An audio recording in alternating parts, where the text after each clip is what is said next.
Evening and welcome to Angel's Haven. I'm sorry about the lighting. I will see if I can do something about that.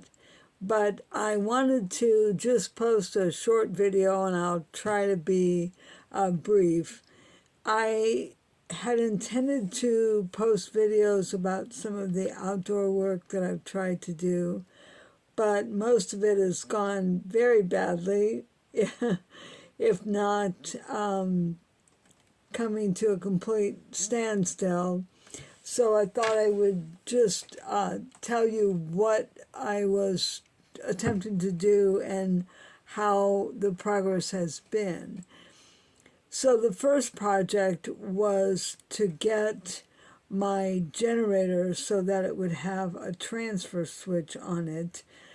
As you might know, my tiny house basically functions like an RV. I'm plugged into shore power, and when the power goes out, I have no power.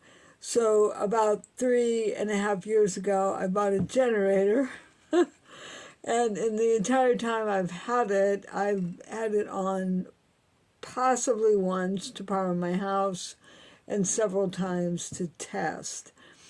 I paid about $1,000 for the generator, and in the first 2 or 3 years that I had it, I consulted 3 different sets of professionals, 2 electricians, and someone I'll describe as a handy person to install a transfer switch.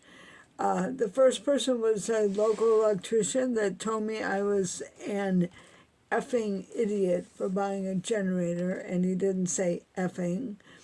Needless to say, I would never hire him, so I didn't pay him any money.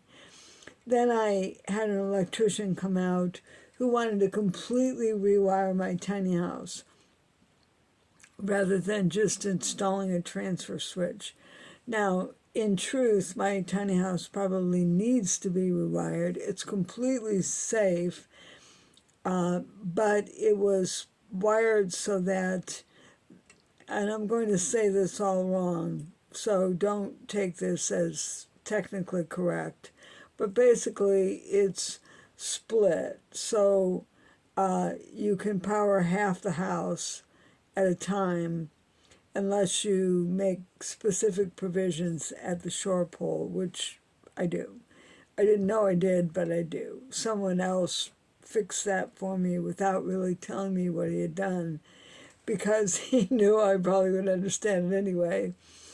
So the electrician that came to talk about the transfer switch, the second one, was going to rewire my entire electrical panel to take care of that issue, and then put a transfer switch on my generator.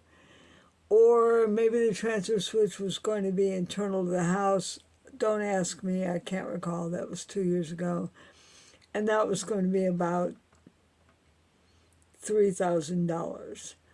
I paid him a few $100s to analyze the problem and didn't hire him to do this.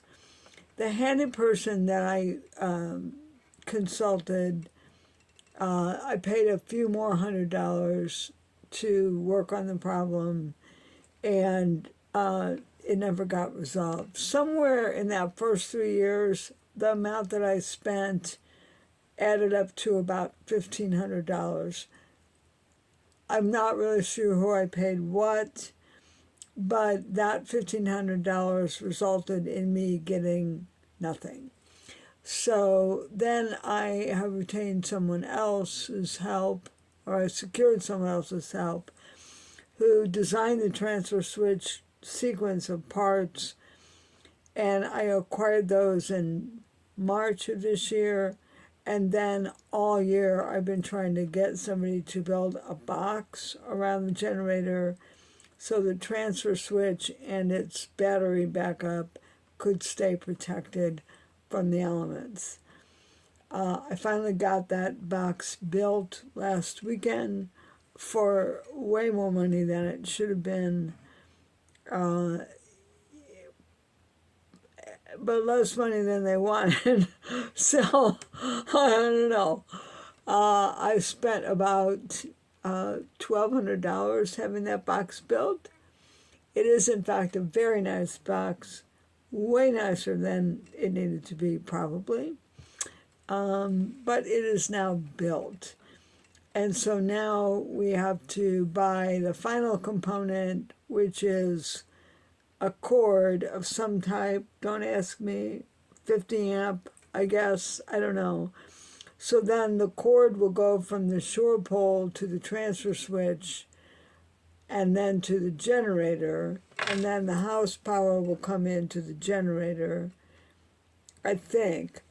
Again, I'm not technical, don't quote me, but somehow or other, when the shore pole goes, the shore will provide power to the house.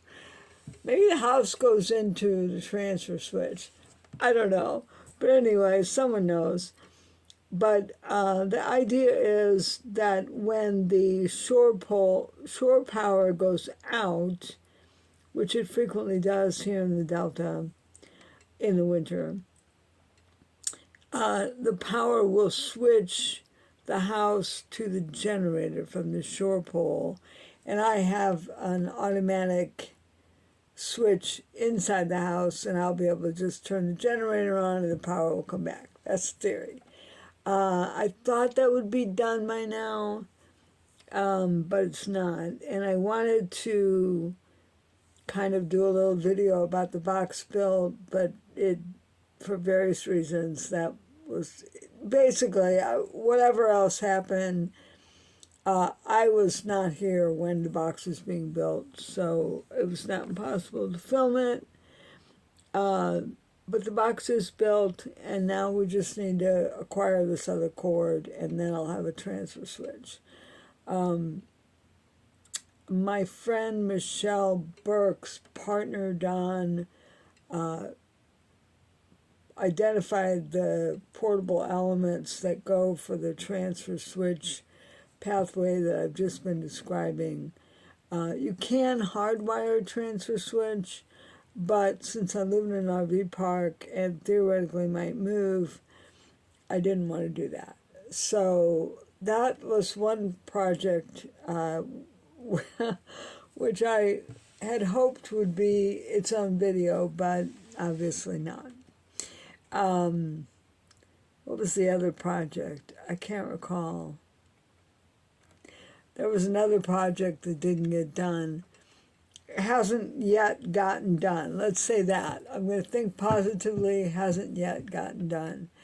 I have had a little drama this week. As you know, 5 years ago, my original on-demand hot water heater went out, and I had it replaced upon recommendation of a friend of mine who is a builder and built his own tiny house. He and his wife built their tiny house together.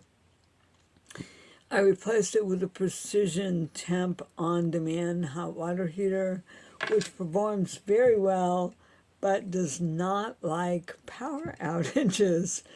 And so 3 times, including again last week, it has failed when there was a power outage. When the power came back on, a part got damaged, or in the first time there was water in the water line when the power went out, and that water froze, and when the power came back on, and unknowingly I turned the water on, that ice came up the water line and zapped the on-demand hot water heater. The next year, the power surge damaged a part, and we had to replace it. And this time, the power came back on, and the hot water heater was damaged, but I don't think we know for sure if it was a surge. And then I ordered the new parts. The tech service guy is great. In the meantime, the company has been bought by a company in Canada, so it's a little hard to deal with. Somebody here talked to the tech guy, which is what we did last time. And when the installation of the new part was being undertaken, that new part broke. So they're kind of delicate. It could happen to anybody. So we've ordered another new part, and it will be here Monday. So I haven't had hot water since, let's see, today is Saturday, since a week ago last Thursday, so for 9 days. I do have a full bathroom at my shop, so every day I've been driving to my shop either before work or after work to use the shower. And I have propane here, so I heat water to wash dishes. So it's been kind of a tumultuous November and December, or December. November was fine. And I haven't really given much thought to making a video. You can see my art wall up there. Straight across the middle.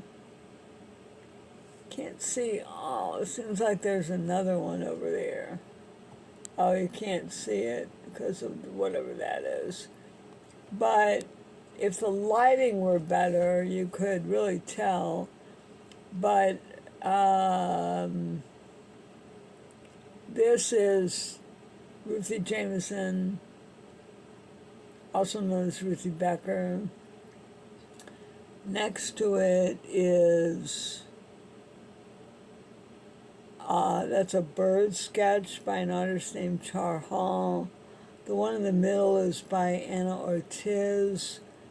This one is by Candy Fisher. This is a Mary Pettit.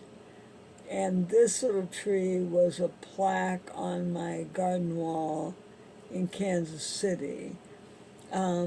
Of course, above Anna Ortiz, you see Nicole Thibodeau, and the rest of them are kind of hard to see in this weird light.